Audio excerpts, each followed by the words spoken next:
If you've worked through all the sessions in the course up to this point, you've already learned quite a bit about how to create macros. You've also seen quite a few examples of macros over the almost 3 dozen sessions before this one. But have you ever given any thought as to how macros are actually executed? I mean, what is the order in which the steps in a macro are executed, and what things can happen to affect that order? In this session, I plan on providing a high-level look at how your macros are executed by Excel and what you can do when you want to change the way that execution occurs.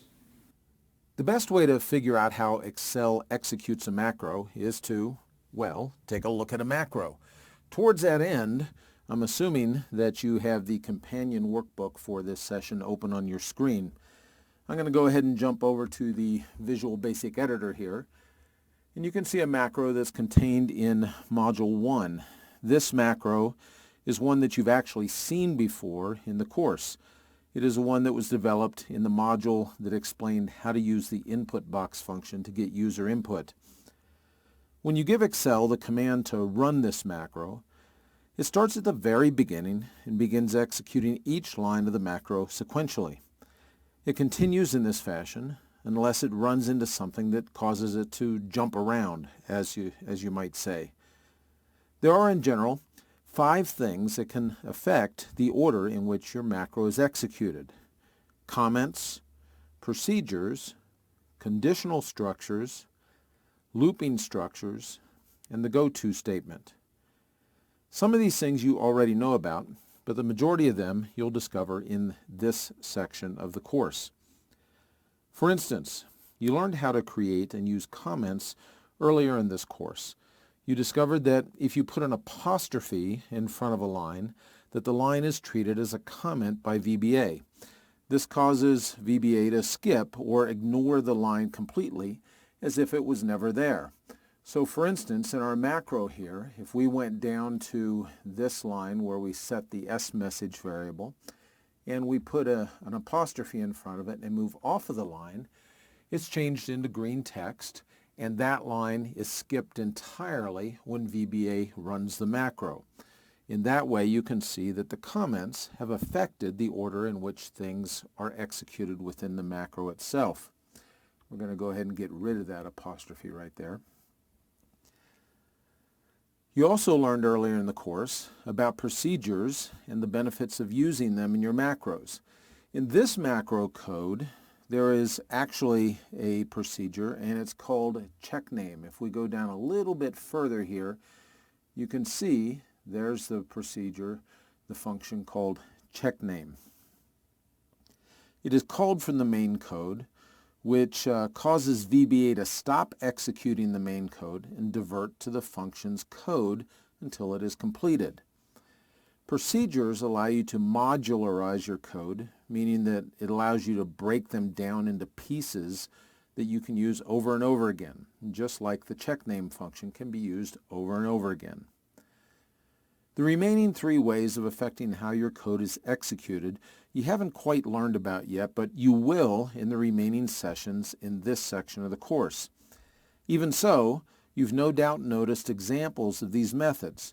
For instance, this macro contains a conditional structure. If we go back up here a little bit, you can see that there is an if and if structure up here, and that's a conditional structure, and it affects how the macro is processed.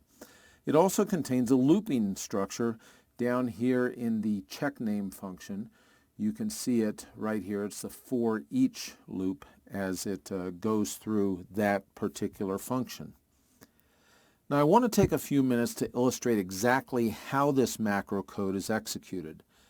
I'm going to do this by using one of the debugging tools provided in the Visual Basic Editor. You actually learn all the ins and outs of this tool later in the course, but it can come in quite handy to show how a macro is executed. So we're going to go back up here to the beginning of this macro, and what I'm going to do is I'm going to press the F8 key. And the F8 key allows you to step through all of the steps in the macro one line at a time. I press F8, it shows that the first line of the procedure is highlighted. it tells us that we're just getting ready to start. I press F8 a second time and it goes to the first line that can be executed.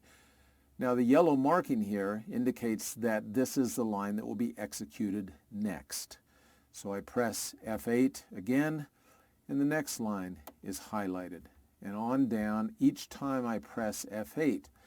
But the important thing to see is you can see how the code is affected in the order that it executes as we press F8. So for instance, we're going into a while when construct here, and it jumps into the first line of that. And notice now that the check name procedure is being executed, so we jump down to it. And you can see that we have now reached the end of that function, and it returns right back up to the point right after where the check name procedure was called.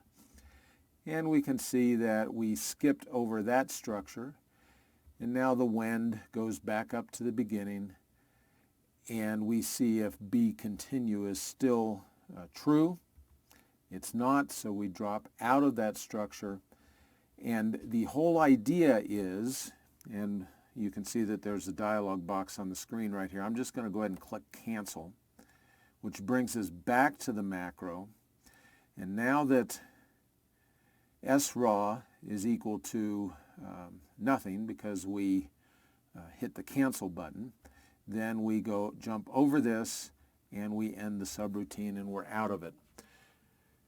The whole idea was to show that the macro goes through each of the steps sequentially unless something is encountered that causes it to not be sequential. And those things are the 5 things that I talked about just a little while ago: comments, procedures, conditional structures, looping structures, and the go-to statement. Some of those you've learned about already. The rest of them you're going to learn about in the other sessions in this section of the course. The examples I just showed you of conditional and looping structures aren't the only ways you can use conditional or looping structures. VBA actually provides a number of structures designed for different purposes. These other structures are what I start to introduce in the next session, and you'll want to try them out to see how you can apply them in your own macros.